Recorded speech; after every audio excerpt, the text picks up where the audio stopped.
Welcome to my BL Stories channel. My life used to be simple. Clear lines. My friends, my status, the next party, the next game. Back then, people were easy to define. Especially him. Alex. Quiet, always lost in a book, like he belonged more to the library than anywhere else. He was a mystery we never bothered to solve, just something to gossip about when we were bored.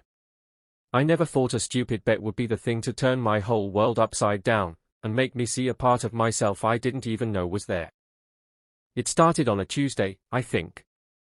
We were bored, me, Mark, and Jake. Just sitting around, people watching.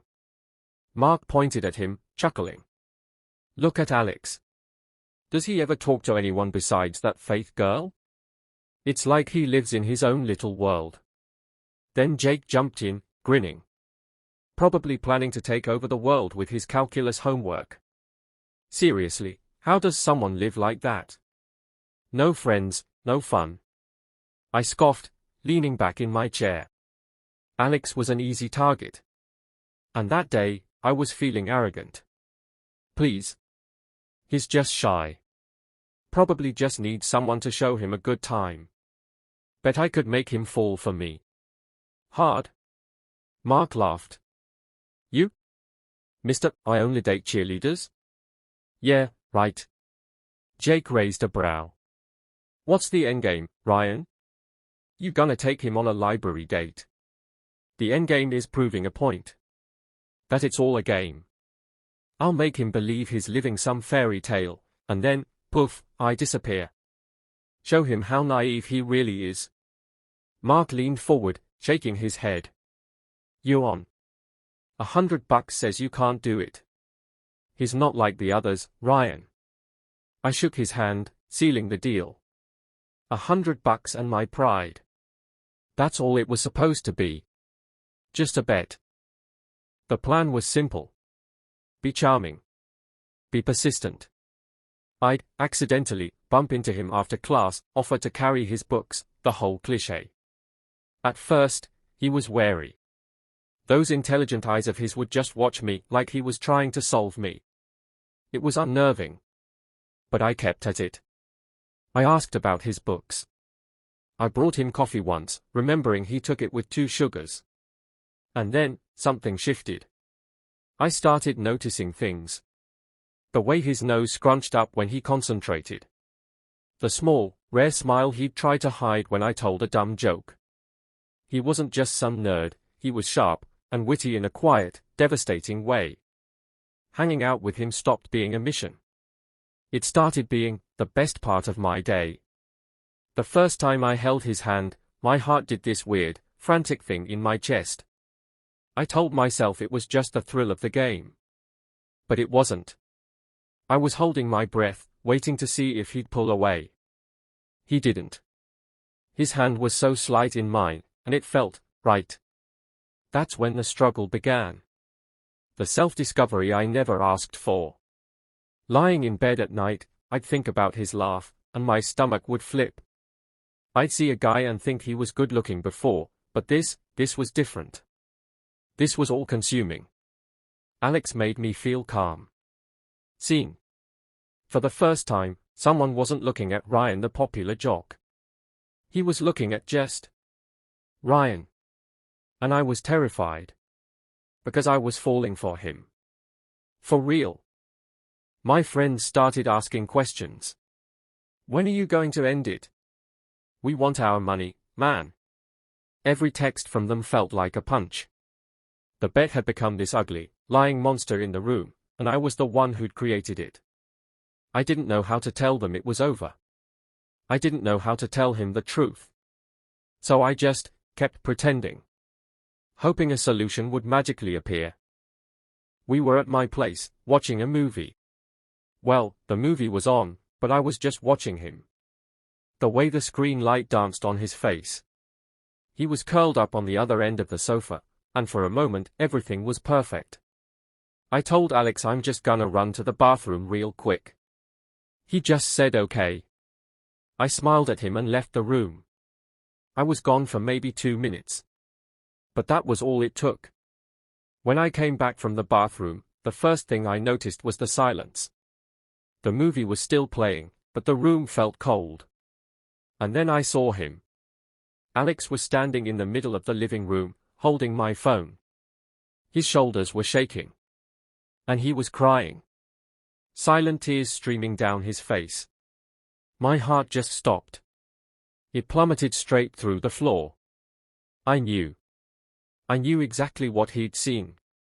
His voice was trembling when he finally spoke. Was this all a game to you? My chest tightened. I tried to reach for him. Alex, no, please, let me explain. But then he held up my phone, the group chat glowing on the screen. His voice cracked as he read it out loud. Now that you've made him fall for you, when are you gonna break up with him? He looked at me like I was a stranger. A bet? I was a bet. That word, bet, it sounded so vile coming from him.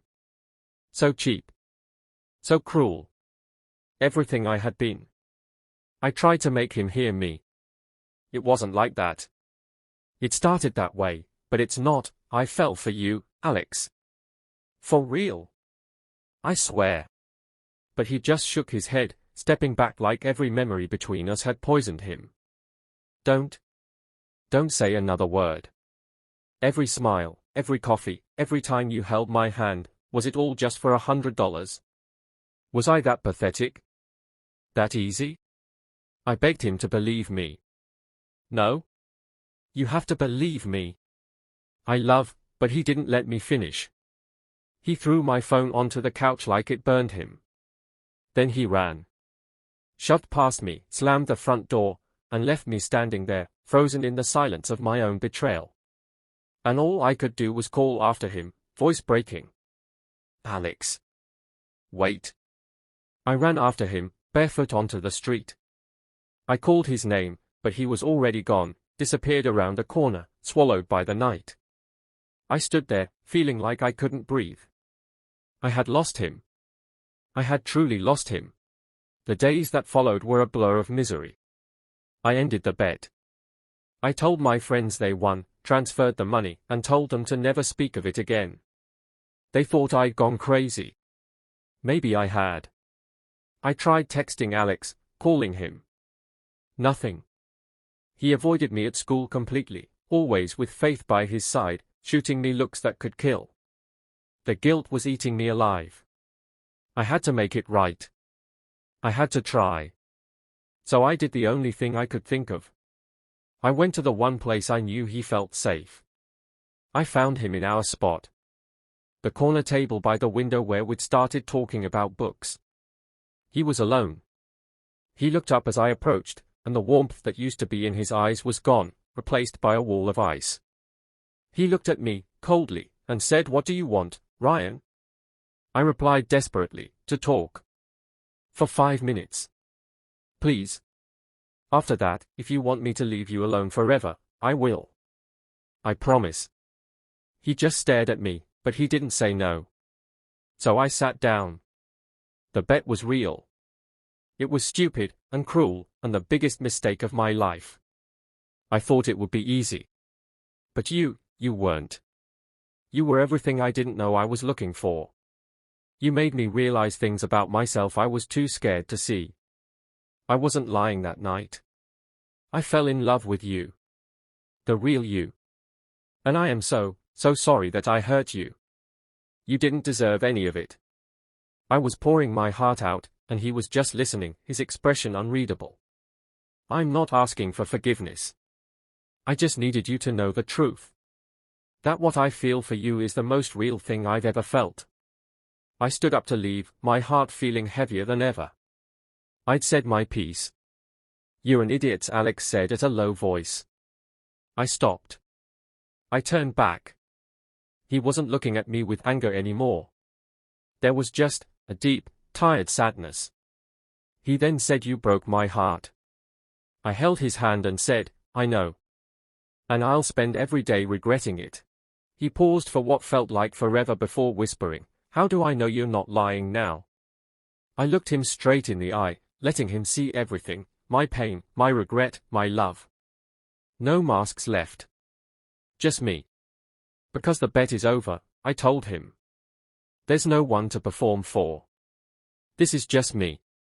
And I'm yours, if you'll ever have me again. He glanced down at his hands, then back up at me. A single tear slid down his cheek, and he didn't even try to wipe it away. His voice was quiet, but it cut straight through me. You have to prove it. Every day. You have to earn my trust back. It won't be easy. A fragile, desperate hope bloomed in my chest. Anything. I'll do anything. He gave me a small, hesitant nod. It wasn't forgiveness. Not yet. But it was a chance. It was a start. And for the first time since he ran out of my door, I felt like I could breathe again. The bet had started as a lie, but it led me to the most painful, beautiful truth of my life. It led me to him.